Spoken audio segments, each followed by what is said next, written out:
Ambi Horonya TV la jeli kebaga bela jelenfo malikono ani malikoka au bismillah au ka bamanaka kunafoni keneka ka ben bitaratama do makalo kleta ani kononton san bakelen kemenani ani binani saba o kelen bena bitaratama Octobre kalo kle muwa ani woro san bafla muwa ani kele amena munu kono kuma nyefo au nyana bakuru ba fola ambi ala foka barikada ala mi sona ka maudin do anyana ka klaka alaba anyana kene kene yala mauludu kabako kene okoni sigira ka ben kunu tenema Octobre kalo kle muwa ani duru san bafla muwa ani kele sad mamal kunate konna to mi koro bugu ka ufein mi okumu konna na alislame chama olutume kene konna ni uhamuye kasega ira dalba mala wala salab sega uhamu glan chogo ya mina o jawbe ambolo ninga o yira awla wore bina ke anga kuna foni awla kuma bawye amana munu soroka farauka jamana kuna fona warawla ninga faraje fa wara ke barawka ambe ulu kono kuma nyefa onyana aw bismillah ko kura aw ka bamana ka kuna foni kana ka soni amina munu kono kuma wala wala awye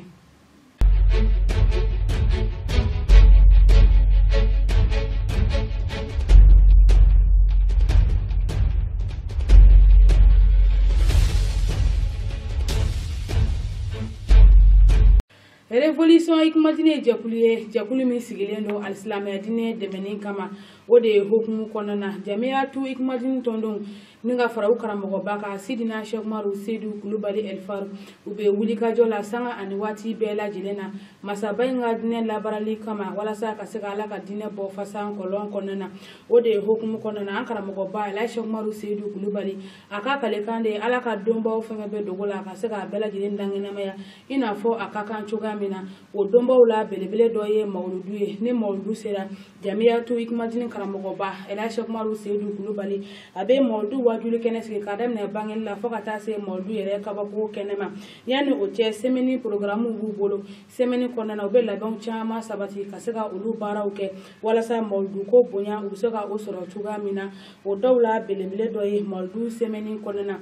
coupe el FAROUK min togobe da ankara mogo bala no ela Sheikh Maru Seydou Kulubali o koni coupe finale o koni tana mauludu semeni konana kene na equipe munu bera no FC Kariba ani FC TSC olu de koni bena finali kene na FC Kariba ale koni joro la folo soro ale de kuputa mi okumu konana mogo ba chama olutumbe kene konana kadem ne balundana bawla fakata se journal su chama ma olutumbe kene konana mogo uyu kwa nusoja wira dimanche na yogo ale ansama jamena nene au anga nyamada olufe commission sportive rema kono abitali ke bako jigoro rema kono shifiuna kafara farkulu nyeneje kanumbaw kan ikmadini islamiya jedew ani u kanunyaw utu welela wa u bela jelen bora ka wele jabi bako jigoro nin tulaci teren basanfe kenemi ne a nyemaya abunya ani akarama betun talindo ka di wati dangelema Sidna Sheikh Maru Seydou Kulubali FAROUK ayatullahi fi dini la Sheikh Maru Seydou Kulubali commission sportive rema kono yukupu minda atogola o jonjon ba nango final o gushira ka ben samedi Octobre kalo kile mugan ani sabama san 2021 akeran tulaci duman baye sabu betu siglendo ka mimma kono o yira a kene kan FAROUK donen kofe kene konnala ka be nege kanyantan ani woro watiuma aye foli bla maula kelen wa ntulaci kulu flaminu tun kuwa dalen do nyana FC Kariba kabo bako jikoroni olu donfini tu ye bulalama ye kafara CFTS kan kabo kalabankura olu donfini tu ye nugu ye kafara sanuji kan arbitre ni o ye jalatige baw ye sa olu donfini tu ye wuruji ntulaci koni kɛra ntulaci duman baye a kɛnɛ kan ma chama olu ye u ka nisɔndiya yira ne bɛ min fɔ nin ballon nin na vraiment ne nisɔndiyalen ba de don 3e édition de ni ni bɛ denmisɛnninw a bɛ na ni bɛn dugu kɔnɔ a bɛ denmisɛnninw kɛ ka ɲɔgɔn dɔn nisɔndiya min bɛ ne la bi a ka bon fo ka dama tɛmɛ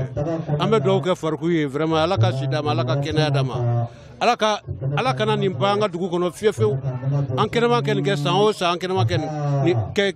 kubu ni kɛnɛ kan yan nɔ an b'o ɲini Alahu Taala n'a ka kira sanumanba fɛ an bɛ dugawu k'a ye ala ka ci d'a ma ala ka kɛnɛya d'a ma ala k'a ka hamiw bɛɛ dilan ala k'a lakana. Alhamdulillahi rabbil alamin an nisɔndiyalen an bɛ ala fo k'a barikada k'a waleɲuman dɔn ka sɔli a ka nabiɲuman sanuman kan n'o ye alakiraba Muhammad sallallahu alaihi wasallam a n'a sodenw a n'a ka sahaba sanumanw a n'a nɔfɛtuguba ɲuman fo ka taa se kiyama don ma. An bɛ foli kɛrɛnkɛrɛn ka ɲɛsin an ka seku a n'an dajuru samaba ma n'o ye Alhaji Seku Umaru Sayidu Kulubali a nisɔndiyalen ninnu kɛnɛ in kan ka d'a kan an ye min ye nin kɛnɛ in kan ka kɔrɔ an b'a ye diinɛmɔgɔw tun t'u sen don ni ɲɔgɔnna kow la mais an y'a ye ale de ye diinɛ dayɛlɛ an ye k'a dɔn diinɛw bɛ se k'i sen don nisɔndiyako bɛɛ lajɛlen na fɛn min n'a tɛ taa kɛ haramu ye donc a bɛ kɛ sababuya ye a bɛ diinɛ kanu waran ka diinɛ kanu don maa caman na k'a sɔrɔ minnu n'a kanu tɛ olu la ka kɔrɔ donc an y'o taabolo min ye o y'an nisɔndiya a n'a ɲɛ bɛ jama yɛrɛ min na an nisɔndiyara nisɔndiya dan na o la an b'an ka karamɔgɔ fo dan tɛ foli min na ka Ikumalidini jamakulu k'a bɛɛ lajɛlen fo yarabi tɔn ye ala ka barika don a la balontan ye ala k'a daminɛ hɛrɛ la ala k'a ban hɛrɛ la yarabi a sebaaya tali yarabi ala k'a kɛ hɛrɛ la baasi foyi foyi kana bɔ a la an ka karamɔgɔ yɛrɛ ala k'a mɛn an ɲɛfɛ ala k'a mɛn nin ko ninnu na sijan ni kɛnɛya labanko ɲuman ala k'o dan an ma ala k'a ka denbaya k'a sago ye yarabi ala k'anw yɛrɛ mɛn anw sɛlakaw kana mawuludu ɲɛnamaya a fɛ ala k'o k'a kɛ alaya kama wasalamu alaikum. Bon an bɛ dugutigi ka foli kɛ yan n'o ye Jakite bon an bɛ dugukɔrɔmɔgɔw bɛɛ fo ka Seydina Umaru Kulubali fo o bɛ ni y'a ye Jikɔrɔni yɛrɛ ye hɛrɛ dugu de ye ni hɛrɛ bɔra hɛrɛ kɔnɔ o ye tare tare de Umaru yɛrɛ ye belebele de ye anw fɛ yan an tun bɛ ala deli la mɔgɔ min nɔfɛ n'an y'o sɔrɔ an bɛ dugawu de kɛ a ka hakili to an na an yɛrɛ bɛ dugawu kɛ hali bi ala ka nin kɛ badabada ye ala ka nin kɛ jidi ye ala ka nin kɛ jidi ye Mali bɛɛ ma an b'a fɔ a ye Umaru yɛrɛ a ka dugawu kɛ Mali ye an bɛ gɛlɛya min kɔnɔ ala k'an bɔ a gɛlɛya kɔnɔ an bɛ gɛlɛya min kɔnɔ ala k'an bɔ a gɛlɛya kɔnɔ vraiment min tun bɛ ne fɛ k'o fɔ a ye o ye nin ye a ni ce a ni kulomajɔ la. Ntolaci kɔni bɛ gosi cogo min a bɛ gosi o cogoya kelen in na waati kunfɔlɔ sanga 24 na waatiw FC Kareba ka kalamani 9 ale kɔni bɛ wuli ka jɔ ba dɔ kɔni sabati 1-0 ka taa FC Kareba n'u kanu na ji bɛ taa min o cogo in na mun nalen kɔfɛ ka bɔ sɛgɛnnafiɲɛ na ntolaci dumanba an bɛna o kɔni ye nin ntolaci fili 2 ninnu bɛɛ lajɛlen u fan fɛ FC Kareba ani CFTS maaw olu kɔni ni ɲɔgɔn cɛ ntolaci bɛ kuncɛ o cogoya la 1-0 ka taa FC Kareba olu kɔni kanu na nin baara in kɔni kɛnɛ kan i b'a ye k'a fɔ wulikajɔbaw olu kɔni kɛra ntolaci bannen waati min na pepewu bonya bɛ Manden wa bonyamasegin yɛrɛ o fana bi Manden jɔnjɔnw an filɛ olu dili kɛnɛ kan équipe fair play jɔyɔrɔ o dira espoir de Remakunu ma dugutigi Lasine Jakite ale ye olu ka trophée minɛ k'a di maillot complet dilen kɔfɛ u ma dasi 10 u ye o minɛ ka bila u dufa kɔnɔna la meilleur gardien ni o ye celu kɔlɔsibaa ye Umar Mayiga ka bɔ FC Kareba kɔnɔna la ale de ye o jɔyɔrɔ in ta Imam Salif Fofana ale ye ale ka trophée minɛ ka di a ma meilleur buteur sa maa min ka bi donnen cayara ka tɛmɛ bɛɛ ta kan kalo 1 ntolaci kɔnɔna la o dira Musa Kulibali ma a wulila ka i jɔ ni 60 ye a bɛ ntolaci FC Bajan kɔnɔna la Monsieur Mamadou Gindo ale ye ale ka trophée di a ma meilleur joueur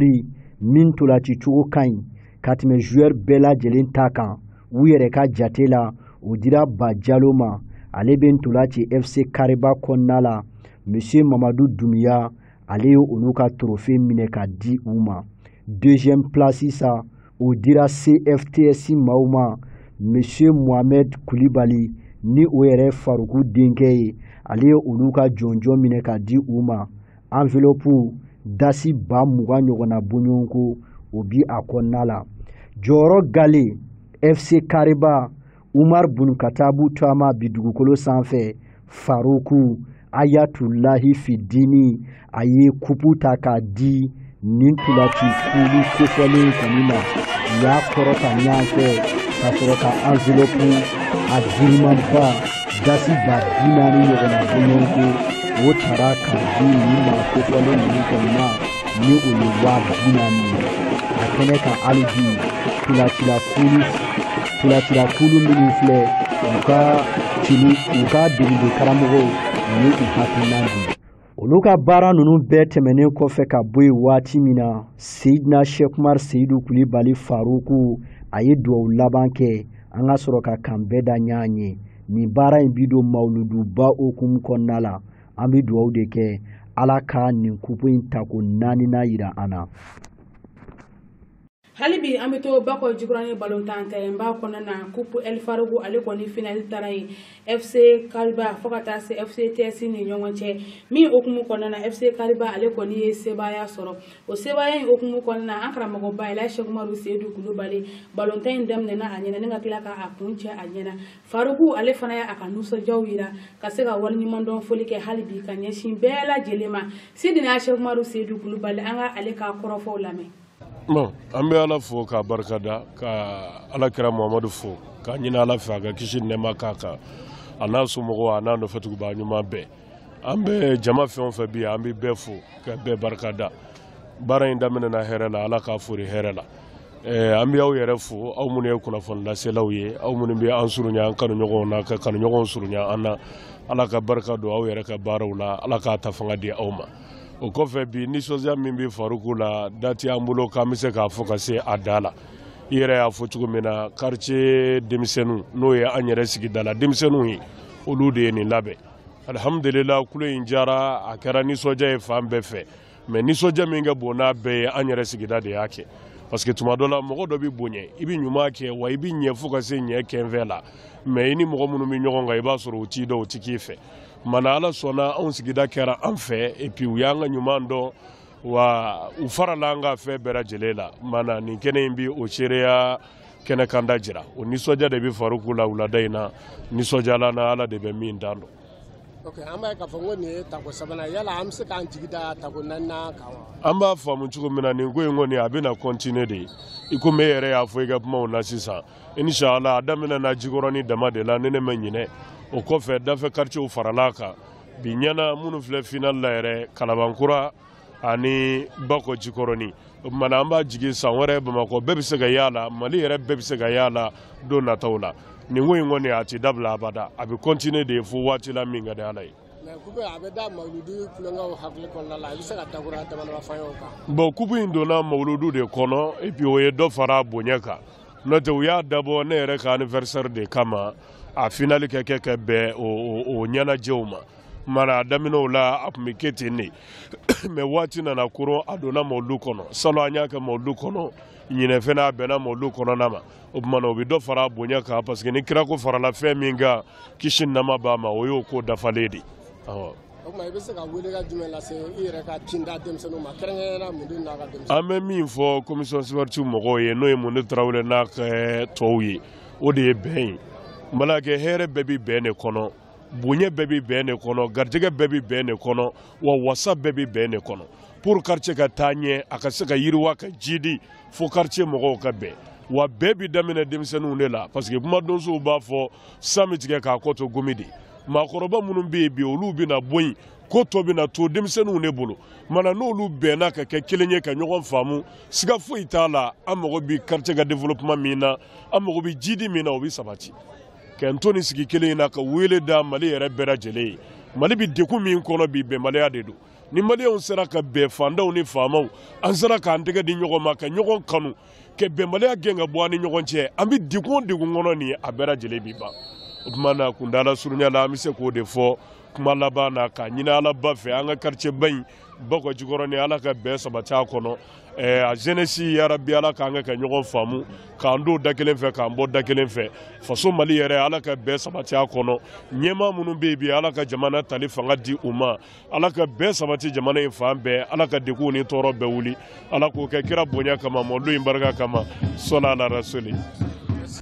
Coupe El Faroukou taku sabana an bi o kɛnɛ kan final ba min gosira ka bɛn samedi octobre kalo tile 23 ma san 2021 kɛnɛ yɛrɛ ɲɛma tun bɛ Faroukou bolo Ayatoulahi Fidini FC Kariba min donfini tun ye bulalama ye olu kɔni wulila ka u jɔ ni jɔnjɔnba ye u ye maa minnu gosi o ye CFTS ye olu donfini kɔni tun ye binkɛnɛ ye a ko kɔni ma kɛ basi ye fiyewu min ni a n'a dɛsɛra ka sabu kɛ maa caman olu ye wele jaabi wele min ni diinɛ wele kan tun don FC Kariba a ye sira caman tɛmɛ sani bi cɛ wa CFTS maaw olu fana kɔni ye guwan kɛ kosɛbɛ sani bi cɛ o de kama u fila ye ɲɔgɔn sɔrɔ nin kɛnɛ in kɔni kan kunnafonidilaw fana kɔni ma to kɔ u ye ko in sɛbɛkɔrɔ ɲɛfɔ kosɛbɛ maaw ye mikoro dira Faroukou ma a ye dakuruɲɛ 2 a ye o fɔ. An bɛ ala fo k'a barikada an bɛ naba bɛɛ fo jikɔrɔni dugutigiba Jakite an bɛ a fo k'a barikada ka société civile président fo k'a barikada ani an ka maaba fɛn o fɛn bi yan an ka dutigi Buwa Mamadi Si an bɛ a fo k'a barikada an kanuɲɔgɔn ani an balakɛ Segu Sise an bɛ a fo k'a barikada ka fara an ka maaba kelen kelen bɛɛ kan maa o ma se a yɛrɛ se yan an ka dunanbaw ani maaw ɲɛnamayabagaw commission sportive mɔgɔw Moni Traoré ani a tɔw an bɛ u fo k'u barikada équipe fɛn o fɛn participera compétition in na an bɛ a bɛɛ fo ka dugawu k'a bɛɛ ye ala k'u bɛɛ jidi ala k'u bɛɛ yiriwa minnu ye prix sɔrɔ sen in na ala ka u yɛrɛ jidi siɲɛ wɛrɛ ta ala k'o nɔgɔya bɛɛ lajɛlen ye o kumana an bɛ dugawu kɛ ni compétition ye ala ka a to sen na fo ka taa se waati ma min ka di ala ye jikɔrɔni quartier ala ka quartier yiriwa ala ka Mali yɛrɛ lafiya ala ka mɔdenw kuncɛ hɛrɛ la jɛkulu ni dugawu kuncɛ ala k'a bɛɛ jira an na ala k'o kɛ kira bonya kama sɔla ala rasuli subhana rabbika rabbil izzati amma yasifun wa salamun ala al mursalin walhamdulillahi rabbil alamin. Nin baara in kɔni kun cɛra 1 ani 0 ka taa FC Kariba olu kanu na wa an bɛ dugawu de kɛ hali bi ala ka santɔw ta yira an na.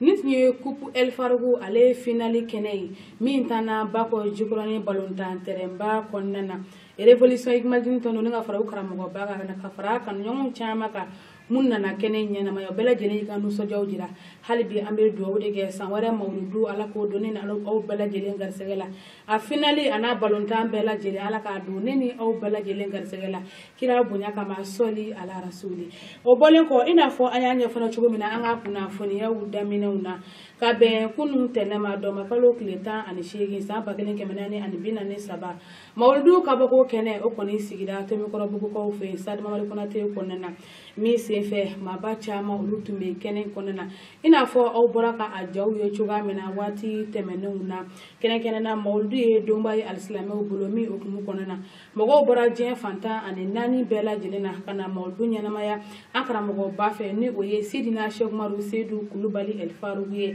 walasa a ka se ka dugawu kɛ alisilamɛ jama bɛɛ lajɛlen ye bɛɛ lajɛlen hami masaba in bɛ se ka o nɔgɔya cogoya min na o dugawu ta kɛnɛ o kɔni sigira Tomikɔrɔbugukaw fɛ yen min senfɛ maaba caman olu tun bɛ kɛnɛ kɔnɔna na alisilamɛw bɛɛ lajɛlen ni u hamiw nana walasa k'u hami yira dalibama la ka se ka yira masaba in na mawuduko in na kira kisi ni nɛɛma b'a ye ale ka bange nisɔndiya ɲɛɲini hukumu kɔnɔna na olu bɛɛ lajɛlen hami bɛ se ka dilan cogoya min na Alaji Sɛki Umaru Seyidu Kulubali a ye kɔrɔfɔw caman kɛ ka tila ka ɲɛfɔliw kɛ hali bi ka tila ka dugawu kɛ an faso Mali ye ka dugawu kɛ jamana ye ka tila ka dugawu kɛ diɲɛ alisilamɛ ɲuman bɛɛ lajɛlen ye diɲɛ geje bɛɛ lajɛlen na o juma sinayogo ale bɛna walawalali caman k'an ye lahala ninnu kan.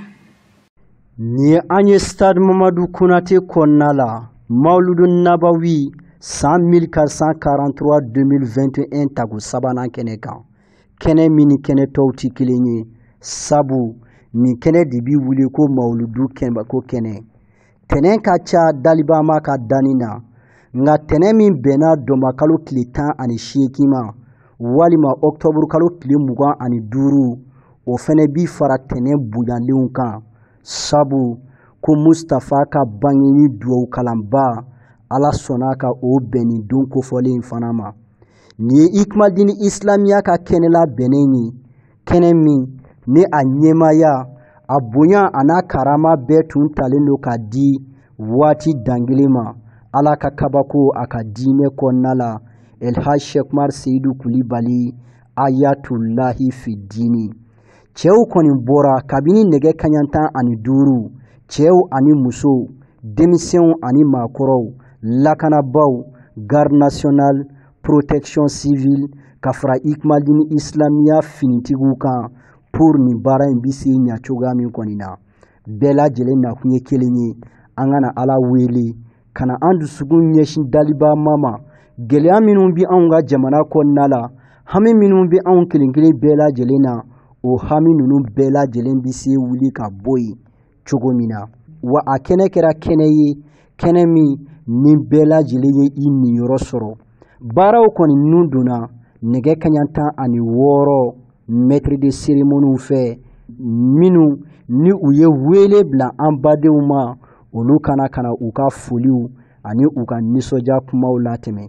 nɛgɛ kaɲɛ 17 Seydina Umar bun Katabu Turama a jiginna ka bɔ silamɛya duba sanfɛ ka fara a ka denbaya bɛɛ kan directement ni ye an kun dalen Stade Mamadou Konate ale kɔnɔna kan miniti 10 ɲɔgɔnna bɔɲɔgɔnko o de kɛra sira kan an tɛmɛna yɔrɔ caman na nɛgɛ kaɲɛ 17 sanga 15 ni ye an dontɔ ye Stade Mamadou Konate kɔnɔna la Faruku kunbɛnna jamakulu fɛ bɛɛ wulila ka I jɔ bɛɛ sewalen bɛɛ munyamunyalen bɛɛ nisɔndiyalen bɛɛ bi fɛ n tɛgɛ ka di Faruku ma sabu ko an bɛ Mustafa ka bangeni duwawu kalanba an bi o kɛnɛ kan Faruku ma ko bila dagirinda la a y'a kilen directement ka yɛlɛ dagabana podium sanfɛ Ikmadini Islamiya im kalanna silamɛya yɛrɛ im kalanna o kɔfɛ sa Faruku a labɛnnen munyamunyanen sewalen a y'a sigi kiraw ni nabi ɲumanw sigiyɔrɔ la maître de cérémonie yɛrɛ fɛnɛ ma ko bila dagirinda la kuma dira Faruku ma directement a ye kuma ta a ye foli kɛ ka ɲɛsin ko labɛn jɛkulu kelen-kelen bɛɛ ma a ye foli kɛ ka ɲɛsin Ikmadini Islamiya jɛden bɛɛ ma wa a ye foli kɛ ka ɲɛsin naba bɛɛ ma kɛrɛnkɛrɛnnen la minnu bɔra yɔrɔ surun ani yɔrɔ jan Bamako ale kɔfɛ ani jamana yɛrɛ kɔfɛ o tɛmɛnen kɔfɛ ka bɔ yen waati min na a ye danaya di maaw ma k'a fɔ ni duwawu minnu bɛna kalan nin kɛnɛ kan a bɛɛ jaabira bɛɛ k'i ŋaniya ɲa ka I dusukun kilen dalibama ma wa bɛɛ ye o kɛ o kɔrɔfɔ ninnu tɛmɛnen kɔfɛ ka bɔ yen waati min na a y'a ɲini bɛɛ fɛ bɛɛ ka wuli ka I jɔ wa bɛɛ yɛrɛ fɛnɛ wulila ka I jɔ o yɔrɔ la k'u tɛgɛ kɔrɔta ka u makun ka u dusukun ɲɛsin setigi Ala faama ma miniti 5 ka taa se miniti 6-7 ɲɔgɔnna bɔɲɔgɔnko ma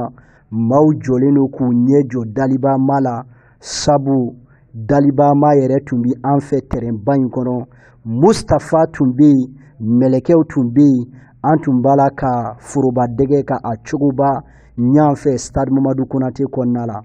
maaw ye u tɛgɛ jan dalibama ye wa an ma siga la fiyewu k'a fɔ ko hami dɔ bi kɛ maa la terrain kɔnɔ ko a ma jaabi nga duwawu jaabi bi a waatiw fɛ an ye o mɛn an karamɔgɔba ka lasew la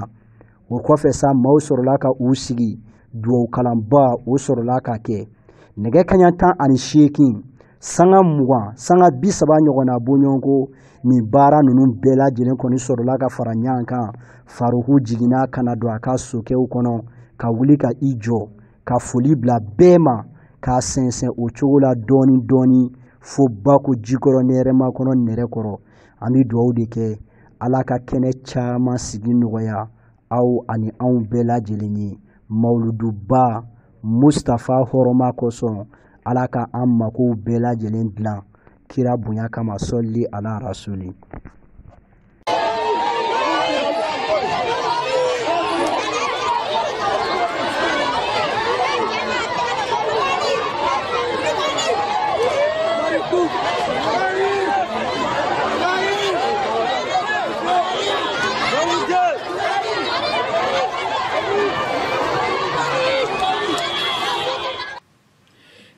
Kunu ye stade Mamadu Konate kɔnɔna na Tomikɔrɔ bugukaw fɛ halibi a y'o sɔgɔlen to aw ka jabarani mandi la ni o ye Hɔrɔnya TV Mawudu ja tɔw caman bɛ an bolo an bɛna bɔ ka o yira aw la ni kɔni tun ye kunu ye min kɛnɛ sigira Tomikɔrɔ bugukaw fɛ Mawudu ka bɔ ko kɛnɛ i n'a fɔ aw bɛɛ lajɛlen bɔra ka a ye cogoya min na alisilamɛw caman olu tun bɛ kɛnɛ kɔnɔna na halibi an bɛ duwawu de kɛ Mawudu caman a bɛ masaramani bolo ala ka o don ne ni aw bɛɛ lajɛlen garisɛgɛ la maa o maa taara ni hami o hami min ala ta bɛ bɛn an b'a ɲini masaba in fɛ ala ka kɛ kira bonya kama an karamɔgɔ la harama kama ala ka bɛɛ lajɛlen ka hamiw dilan o de fana bɛ an sɛnsɛn ka taa diɲɛ fan wɛrɛ kibaruyaw la o juma sinayogo ale sera ka jaa minnu fara ɲɔgɔn kan ka bɛn bi tarata ma Octobre kalo tile 26 san 2021 ne ni aw an ka ɲɛmada o jaw fɛ.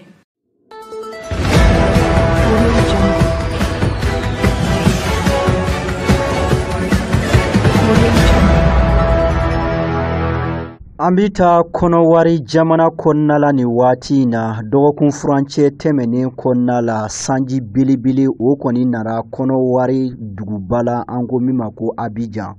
ni sanji kofɔlen min kɔni filɛ nin ye du dɔw kɔni filɛ nin ye du minnu ni fɛn tɔɔni minnu tora a kɔnɔna la olu filɛ nin ye nin ko in kɛra sigida la an ko min ma ko Mosikɔrɔ ale bɛ Yupogo ale yɛrɛmarakafo kɔnɔna la Côte d'Ivoire kaw olu kɔni fɛ nin waati in na ni sanji kofɔlen min kɔni filɛ nin ye denmisɛnnin 2 ɲɔgɔnna bɔɲɔgɔnko olu tununen don an bi waati min na i ko bi ni ye Mosikɔrɔ sigida yɛrɛ ta k'a lajɛ a bi yɛrɛmarakafo 2 kɔni ni ɲɔgɔn cɛ Yupogo ani Atekube marabolo o bi olu kɔni kofɔ maa 4 olu ye maaw ye minnu bɔnɛla u nina wa maa 4 gɛrɛ olu kɔni banara an bi waati min na i ko bi nin kunnafoniya in kɔni jɛlen don ka sabu kɛ sapeur pompier tigilamaw olu ka jate dile o kɔni don ni ye Yupogo kɔnɔla kɔni ta k'a lajɛ nin waati in na sanji na o na kuma caman a bi tiɲɛni kɛ ka sabu kɛ u bɛ kulu sanfɛlaw olu kɔni na ni san nara a yɔrɔw matarafa cogo gɛlɛyabaw o bi don u kɔni na ka maaw hakili lajigi k'a fɔ kɔnɔwari jamana kɔnɔna la samiyɛ o ye 2 ye u b'a fɔ min ma ko samiyɛba o bi daminɛ mai kalo ka taa ban juillet kalo ale waatiw la wa samiyaji fitini o bi daminɛ octobre kalo wa o bi ban novembre kalo kɔnɔna la.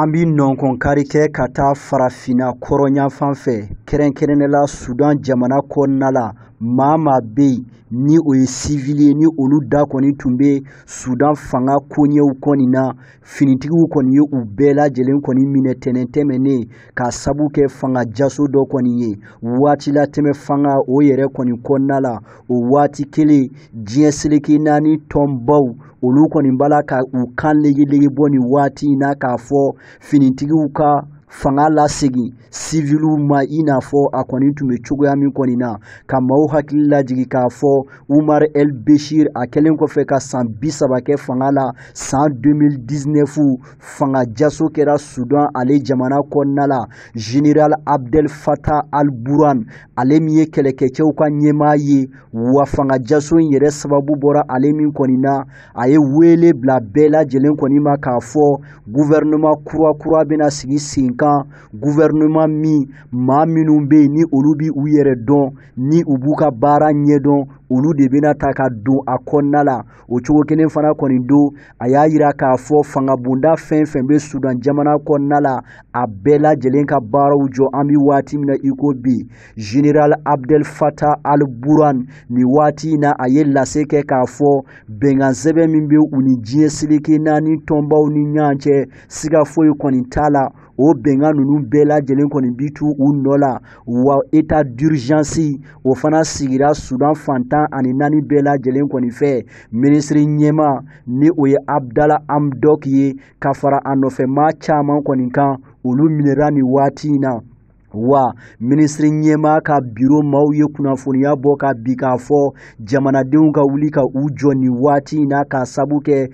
Sudan jamana man tɛ ka fanga jaso ye an bi waati min na i ko bi o cogo kelen fɛnɛ kɔni don jɛkulu min bɛ yen n'an k'a ma association des professionnels olu minnu yɛrɛ ka wuli ka jɔ bonyara kosɛbɛ san 2019 Umar El Bashir ka fanga jasoli kɔnɔna la olu y'a yira k'a fɔ ko nin kɔni ye fanga jaso ye diɲɛ seleke naani tɔnbaw kɔni ye u kan legelege États-Unis jamana o cogo kelen fana don Faransi jamana diɲɛ seleke naani tɔnba Nations Unies maaw olu bɛɛ y'a yira k'a fɔ nin ye ko ye ko min ni a kɔni ti bɛn o cogo kelen fana kɔni don fɛn min ye farafina keleya tɔnba Union Africaine olu fana ye wele bila finitigiw ma Sudan jamana kɔnɔna la fɛn min ye kunnafoni sɔrɔ sira telimanw ye diɲɛ laban kunnafoni sɔrɔ siraw ko don olu bɛɛ lajɛlen kɔni tigɛlen don nin waati in na an bi waati min na i ko bi i b'a ye k'a fɔ maa caman fana bɛ yen olu bɛɛ lajɛlen kɔni kɛn bɛ k'u ka nisɔngoya yira k'a fɔ fanga ka lasegin a tigiw ma.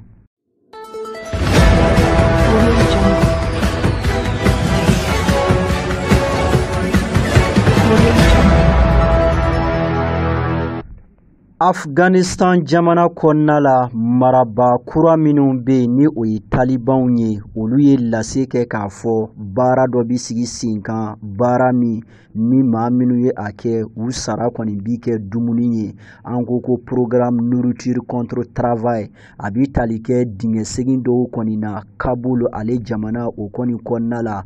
dingɛsegin minnu i b'a ye k'a fɔ jitɛmɛsiraw olu labɛntɔ kɔni don cogo min ka se ka dangari kɛ fɛn min ye ja o waatiw kɔni na ni maa minnu ye ni dingɛ kofɔlen ninnu kɔni sigi i b'a ye k'a fɔ u sara o kɔni bi kɛ alikamamugu ye an bi waati min na i ko bi jateminɛw y'a yira k'a fɔ Afghanistan jamana kɔnɔna la ni kɔngɔ ti fila ye bi kelen o kɔni bi Afghanistan jamanadenw olu kɔni na ministre min ɲɛsin bɛ sɛnɛ koɲɛw ɲɛnɛbɔli ma Afghanistan jamana kɔnɔna la a y'a yira k'a fɔ Afghanistan faaba Kabul kɔnɔna la maa ba 40 olu de bɛna baara in kɔni sigi sen kan wa alikamamugu tɔni 11 ani 600 ɲɔgɔnna bɔɲɔgɔnko o bɛna tila nin maa kofɔlen ninnu ni ɲɔgɔn cɛ Afghanistan faaba Kabul kɔnɔna la wa marabolo tɔw kɔnɔna la alikamamugu tɔni 55 o fana kɔni bɛna tila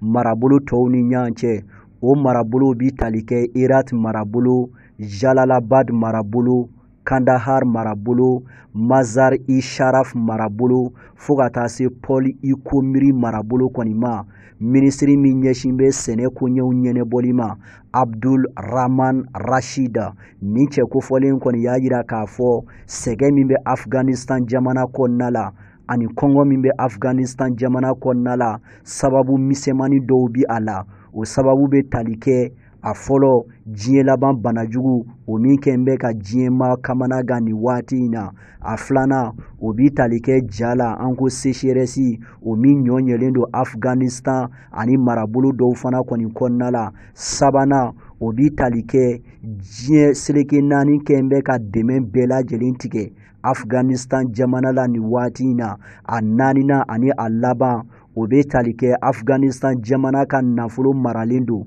diɲɛ seleke na ni waribonba minnu na olu kɔni kɛn bɛ k'a yira k'a fɔ u tɛ wari ninnu kɔni di wa wulikajɔ o de kan ka kɛ Afghanistan marabolo maaw ta ye nin waati na diɲɛ seleke na ni tɔnba Nations Unies y'a yira k'a fɔ Afghanistan jamanaden maa miliyɔn 22 ngɔri 8 olu kɔni bɛna sɛgɛ ye nin waati na walima kɔngɔ jugu u bɛna o ye.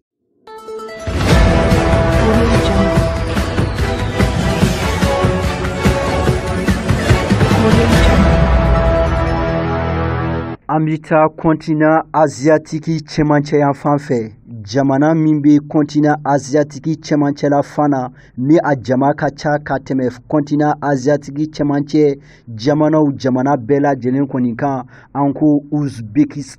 Uzbekistan jamanadenw bɔra k'u ka jamana ɲɛmaa sugandi Magrete a fɔ Shavkat Mirziyoyev ni cɛ kofɔlen min kɔni filɛ nin ye kɛmɛ sara la maa 80 olu de ye kuru ta ni cɛ kofɔlen kɔni ye wa kalafili kulusoba maaw olu ye lase kɛ k'a fɔ a n'a ka kan wa mankan foyi o kɔni ma wuli nin ko in kɔni na ni cɛ kofɔlen min tɔgɔ filɛ nin ye k'a fɔ ni o ye Shavkat ye a ye Uzbekistan jamana mara k'a daminɛ san 2016 kana bila an bi waati min na i ko bi wa manda kura dilen filɛ a ma nin ye tuguni cogo min ka Uzbekistan jamanadenw ka laɲiniw ka olu kɔni sabati ni cɛ kofɔlen yɛrɛ nara fanga la ka kɛɲɛ ni u ka jamana ɲɛma Islam Karimov ale ka fatoli kɔni ye wa a ka manda fɔlɔ kɔni kɔnɔna la a ye yɛlɛma don baara dɔw la o dɔw bi tali kɛ